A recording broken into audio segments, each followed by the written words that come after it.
ദൈവനാമത്തിന് മഹത്വമുണ്ടാകട്ടെ.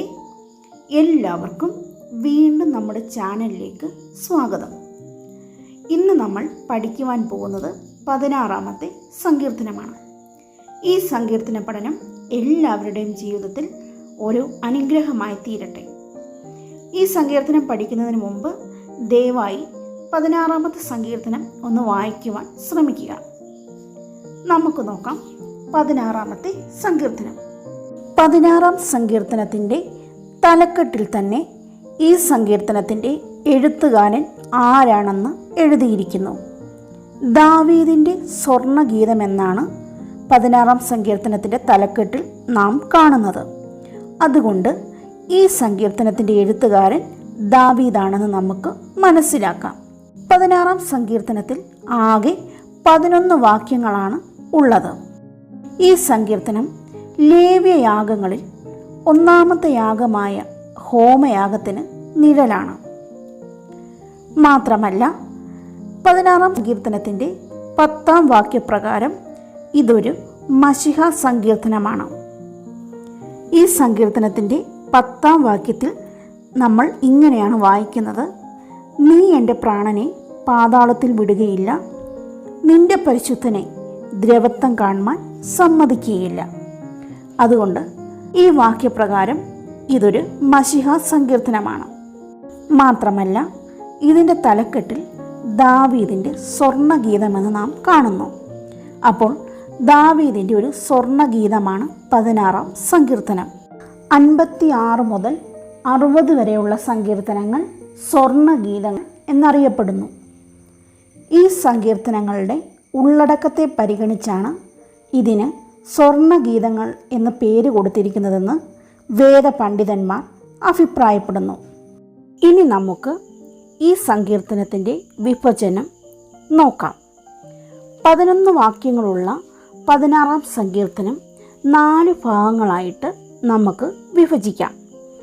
ഇതിൻ്റെ 1-ാം വാക്യം വിശ്വാസത്താലുള്ള പ്രാർത്ഥന, 2 മുതൽ 4 വരെയുള്ള വാക്യങ്ങൾ വിശ്വാസത്താലുള്ള സംതൃപ്തി, 5 മുതൽ 9 വരെയുള്ള വാക്യങ്ങൾ വിശ്വാസത്താലുള്ള ആത്മധൈര്യം, 10, 11 വാക്യങ്ങൾ വിശ്വാസത്താലുള്ള പ്രത്യാശ.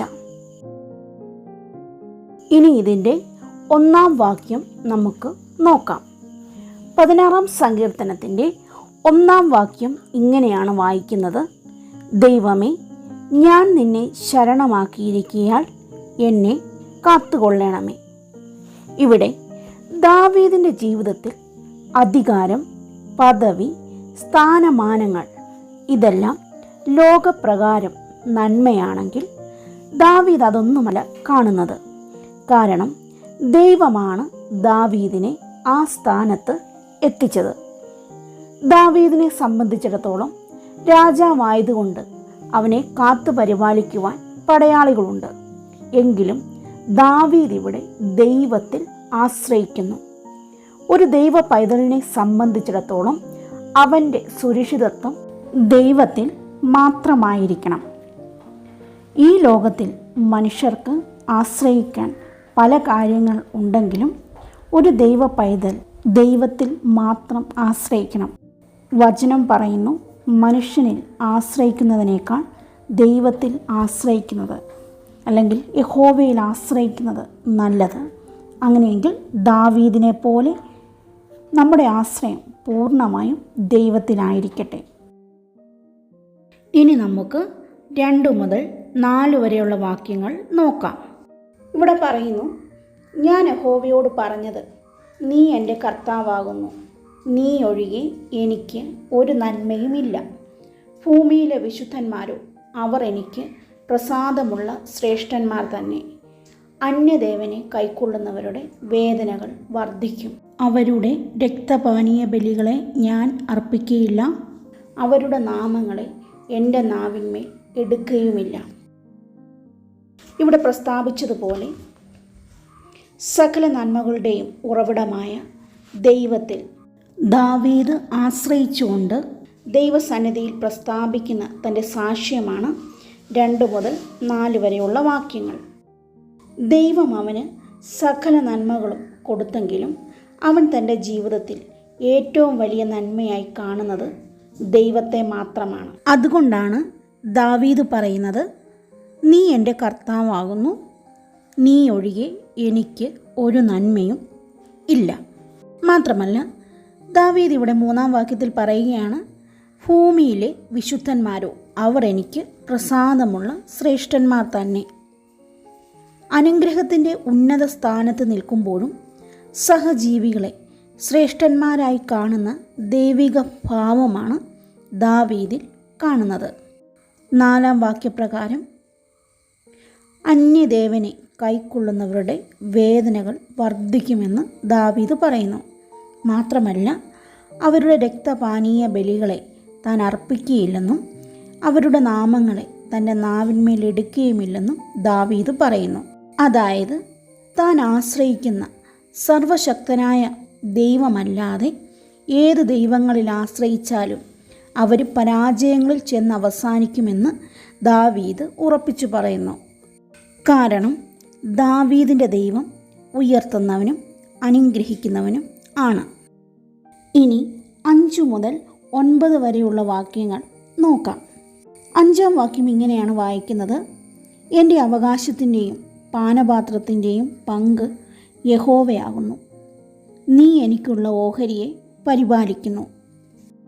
ദാവീദ് തൻ്റെ ജീവിതത്തിൽ തനിക്ക് ലഭിച്ച എല്ലാ നന്മയുടെയും ഓഹരി ദൈവത്തിന് കൊടുക്കാൻ ആഗ്രഹിക്കുന്നു. ദൈവജനം അവരുടെ നന്മയുടെ ഓഹരി ദൈവവേലയ്ക്ക് കൊടുക്കണമെന്നുള്ള ഉപദേശം കൂടെ ഈ വാക്യത്തിൽ നാം കാണുന്നു. ഗലാത്യർക്ക് എഴുതിയ ലേഖനം 6-ാം അധ്യായം അതിൻ്റെ 6-ാം വാക്യം ഇങ്ങനെയാണ് പറയുന്നത്, വചനം പഠിപ്പിക്കുന്നവന് എല്ലാ നന്മയിലും ഓഹരി കൊടുക്കണം. ഇവിടെ ദൈവത്തിൻ്റെ ഓഹരി ദൈവജനമായ ഇസ്രായേലാണ്. അതിൻ്റെ അധികാരിയായിട്ടാണ് ദൈവം അവനെ നിയമിച്ചിരിക്കുന്നത്. ദൈവമാണ് ദൈവജനത്തെ പരിപാലിക്കുന്നത്. അതുകൊണ്ട് ദാവീദ് പറയുകയാണ്, നീ എനിക്കുള്ള ഓഹരിയെ പരിപാലിക്കുന്നു എന്ന്. ഇനി 6-ാം വാക്യം പറയുന്നു, അളവുനൂൽ എനിക്ക് മനോഹര ദേശത്ത് വീണിരിക്കുന്നു, അതെ എനിക്ക് നല്ലൊരവകാശം ലഭിച്ചിരിക്കുന്നു. ഇതൊരു പ്രവചനവാക്യമാണ്. ദാവീദിൻ്റെ സന്തതിയായി വരുന്ന വരും ഭാവികാല മശിഹയായ യേശുക്രിസ്തുവിനെ സകലത്തിൻ്റെയും അധികാരിയായി വാഴിച്ചിരിക്കുന്നതിനെക്കുറിച്ച് ദാവീദ് ഇവിടെ ആത്മാവിൽ പാടുന്നു. 2-ാം സങ്കീർത്തനം അതിൻ്റെ 6-ാം വാക്യത്തിലും ഇങ്ങനെയാണ് പറയുന്നത്, എൻ്റെ വിശുദ്ധ പർവ്വതമായ സിയോനിൽ ഞാൻ എൻ്റെ രാജാവിനെ വാഴിച്ചിരിക്കുന്നു. അപ്പോൾ ഇത് യേശുക്രിസ്തുവിനെക്കുറിച്ചുള്ള ഒരു പ്രവചന വാക്യമാണ്. 7-ാം വാക്യത്തിൽ വായിക്കുന്നു, എനിക്ക് ബുദ്ധി ഉപദേശിച്ചു തന്ന യഹോവയെ ഞാൻ വാഴ്ത്തും, രാത്രികാലങ്ങളിലും എൻ്റെ അന്തരംഗം എന്നെ ഉപദേശിക്കുന്നു. ദാവീദ് ദൈവത്താലാണ് അധികാരം നടത്തുന്നത്. താൻ സിംഹാസനത്തിലിരിക്കുന്നെങ്കിലും ദൈവത്തിൻ്റെ ആലോചന പ്രകാരമാണ് അവൻ ജനത്തെ നയിക്കുന്നത്. അതുകൊണ്ട് ദാവീദ് പറയുകയാണ്, തനിക്ക് ബുദ്ധി ഉപദേശിച്ചു തരുന്ന യഹോവയെ താൻ വാഴ്ത്തുമെന്ന്. ഇനി 8-ാം വാക്യം പറയുന്നു, ഞാൻ യഹോവയെ എപ്പോഴും എൻ്റെ മുമ്പിൽ വച്ചിരിക്കുന്നു, അവൻ എൻ്റെ വലതുഭാഗത്തുള്ളത് കൊണ്ട് ഞാൻ കുലുങ്ങിപ്പോകുകയില്ല. ഇവിടെ ദാവീദ് യഹോവയിൽ ആശ്രയിക്കുകയും യഹോവയെ എപ്പോഴും തൻ്റെ മുമ്പിൽ വച്ചിരിക്കുന്നുവെന്ന് താൻ പറയുകയും ചെയ്യുന്നു. ഉൽപ്പത്തി പുസ്തകം 4-ാം അധ്യായത്തിൽ നാം ഇങ്ങനെയാണ് വായിക്കുന്നത്, ദൈവം കയീനോട് പറയുന്നു, നീ നന്മ ചെയ്യുന്നില്ലെങ്കിലോ പാപം വാതിൽക്കൽ കിടക്കുന്നുവെന്ന്. അപ്പോൾ കയീൻ്റെ മുമ്പിൽ പാപം കിടക്കുമ്പോൾ ഇവിടെ ദാവീദ് തൻ്റെ മുമ്പിൽ യഹോവയെ എപ്പോഴും വച്ചിരിക്കുന്നു. അതുകൊണ്ട് പ്രിയമുള്ളവരെ, നാം ദൈവത്തിന് മുഖ്യസ്ഥാനം കൊടുക്കുകയും ദൈവത്തെ നാം പൂർണ്ണമായി ആശ്രയിക്കുകയും ചെയ്താൽ എല്ലാ പാപ വഴികളിൽ നിന്നും ദൈവം നമ്മെ സൂക്ഷിക്കുക തന്നെ ചെയ്യും. ഇനി 9-ാം വാക്യത്തിൽ ഇങ്ങനെയാണ് പറയുന്നത്, അതുകൊണ്ട് എൻ്റെ ഹൃദയം സന്തോഷിച്ച് എൻ്റെ മനസ്സ് ആനന്ദിക്കുന്നു, എൻ്റെ ജഡവും നിർഭയമായി വസിക്കും. ദൈവത്തിൻ്റെ ആത്മാവ് തന്നെ നിയന്ത്രിക്കുന്നത് കൊണ്ട് താൻ സന്തോഷത്തോടെ വസിക്കുന്നുവെന്ന് ദാവീദ് പറയുന്നു. ദാവീദിൻ്റെ ജീവിതത്തിലെ പ്രതിസന്ധികളെ ദാവീദ് ഭയപ്പെടുന്നില്ല. കർത്താവ് തരുന്ന സന്തോഷം ഈ ലോകത്തിൽ മാത്രമല്ല, വരുവാനുള്ള ലോകത്തിലും നിലനിൽക്കുന്ന സന്തോഷമാണ്. ഇവിടെ ദാവീദ് പറയുന്നത്, ഹൃദയം സന്തോഷിക്കുന്നു, മനസ്സാനന്ദിക്കുന്നു, ജഡവും നിർഭയമായി വസിക്കുന്നു എന്നാണ്. ഹൃദയം, മനസ്സ്, ജഡം ഇവ ദേഹം, ദേഹി, ആത്മാവുമായി ബന്ധപ്പെട്ട് നിൽക്കുന്നു. അതുകൊണ്ട് ആത്മാവ് നശിച്ചു പോകാത്തതായതുകൊണ്ട് ഈ സന്തോഷം വരുവാനുള്ള ലോകത്തിൽ കൂടി നിൽക്കുന്നതാണ്. അവസാന വാക്യങ്ങളായ 10, 11 വാക്യങ്ങൾ ഇനി നോക്കാം. നീ എൻ്റെ പ്രാണനെ പാതാളത്തിൽ വിടുകയില്ല, നിൻ്റെ പരിശുദ്ധനെ ദ്രവത്വം കാണുവാൻ സമ്മതിക്കുകയുമില്ല.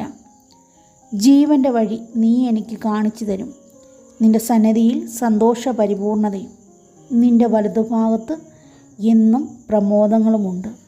ദാവീദിൻ്റെ സന്തതിയായി വരുന്ന യേശുക്രിസ്തുവിൻ്റെ പുനരുത്ഥാനവുമായി ബന്ധപ്പെട്ട വാക്യമാണ് 10-ാം വാക്യം.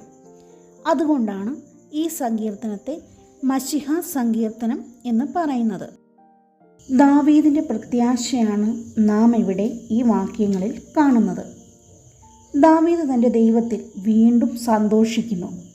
അതുകൊണ്ടാണ് ദാവീദ് പറയുന്നത്, നിൻ്റെ സന്നിധിയിൽ സന്തോഷ പരിപൂർണതയും നിൻ്റെ വലതുഭാഗത്ത് എന്നും പ്രമോദങ്ങളും ഉണ്ട്.